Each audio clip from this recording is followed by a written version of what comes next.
अच्छा एक बात बताइए, जैसे हम लोगों को अपना समय भी याद करते हैं, 12th के बाद सब दोस्त इधर उधर हो जाते हैं, ठीक है, फिर सब एक दूसरे के पूछते हैं अरे उसका क्या हुआ, वो डॉक्टर बनना चाहता था, वो ये बनना चाहता था, ये करना चाहती थी।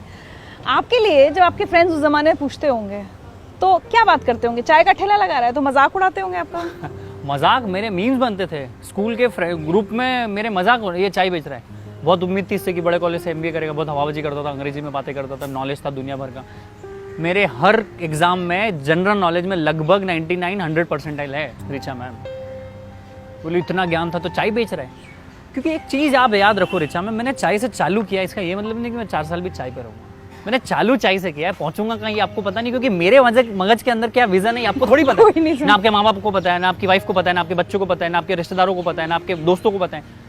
वो तो आपको चाय वाला समझ रहे हैं। मेरे अंदर तो आग थी, मेरे को तो इंप्रूवमेंट करना था। भाई आप एकदम से चेंज नहीं हो सकते हो। 1% अ डे भी अगर आप बेटर बने तो 3600% होता है साल के बाद कंपाउंडिंग।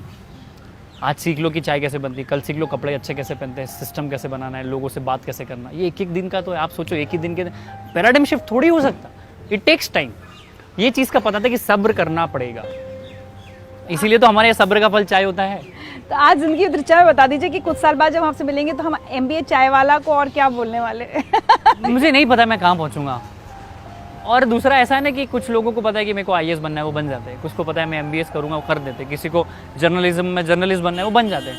मुझे नहीं पता मैं क्या बनूंगा। मैं एक चीज़ जानता हूँ कि जो भी चीज़ मैं करूँगा, अगर ये इंटरव्यू दे रहा हूँ तो मैं 1000% मेरा दे के जाऊँगा। आज मैंने चाय का ठेला चालू किया तो मैंने चाय के ठेले पर 1000% दिया। लोगों से बात करनी थी, 1000% दिया। हर काम को आप 1000% करो, आपको ही नहीं पता चलेगा कि आप कहाँ पहुँच जाओगे। और इसको इत्तेफाक कहें या आप मतलब आपने इसके पीछे सोचा कि 2014 में चुनाव के समय मोदी जी को लेकर जो चाय वाला इतना एक फेमस हो गया, बात कंट्रोवर्सी हो गई, उसका लोगों ने इस्तेमाल कर लिया, उसके साथ उसके बाद आप चाय वाला हो गए?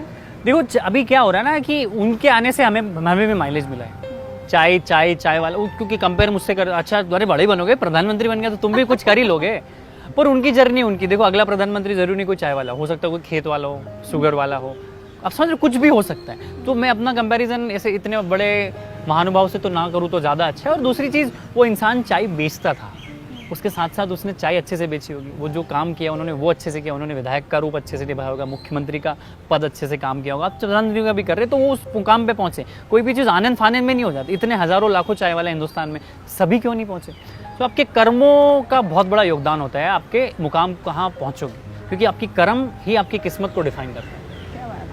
तो अब मैं अगर आज पूछूं कि आज की तारीख में MBA चाय वाला फाइनेंशियली या हर तरह से कितना बड़ा ब्रांड बन चुका है आपके टर्नओवर के हिसाब से? देखो हम लोगों का 4 से 5 करोड़ का टर्नओवर है, 50 लोगों का परिवार है, 35-40 ऑफिशियल है, कुछ लोग अनऑफिशियल है। उसके अलावा मैं वेडिंग्स करता हूँ, बड़ी बड़ी शादियों में जब चाय बनाता हूँ तो मैं इतना पैसा चार्ज करता हूँ एक दिन का, जितना शायद एक IAS की सैलरी होगी, उतना मैं एक सेलिब्रिटी चाय वाला के रूप में पैसा चार्ज करता हूँ। ये लोग हजम नहीं कर पाते।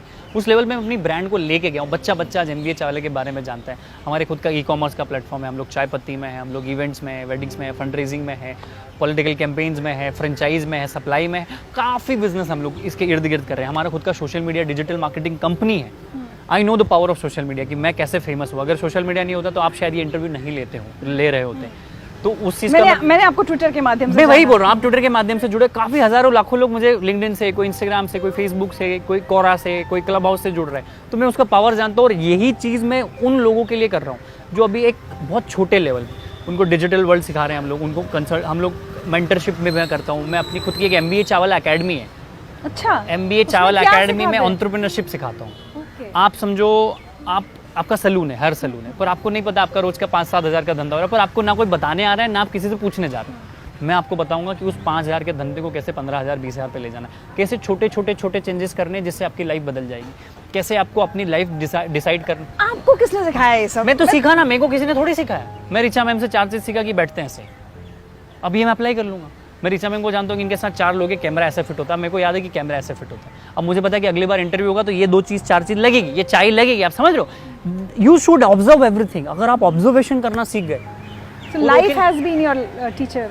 Life has been teacher, and if you don't know, when you know you don't know, you have better chances of learning. जब आपको पता होता है कि आपको नहीं पता है तो आप सीख पाओगे। आप तो अलग ही अदब में हो, अपने ही औरा में हो कि मेरे को तो सब आता है, अपन पापा है, हिंदुस्तान में बाप को सिखाएगा, अपने बाप को सिखाएगा। तो दिस माइंडसेट इज रबिश, ये कचरा माइंडसेट है। मेरे को कुछ नहीं आता रिचा मैम, बताओ ना, अक्षय भाई बताओ ना, पार्थ भाई बताओ ना, हिमांशु भाई बताओ ना।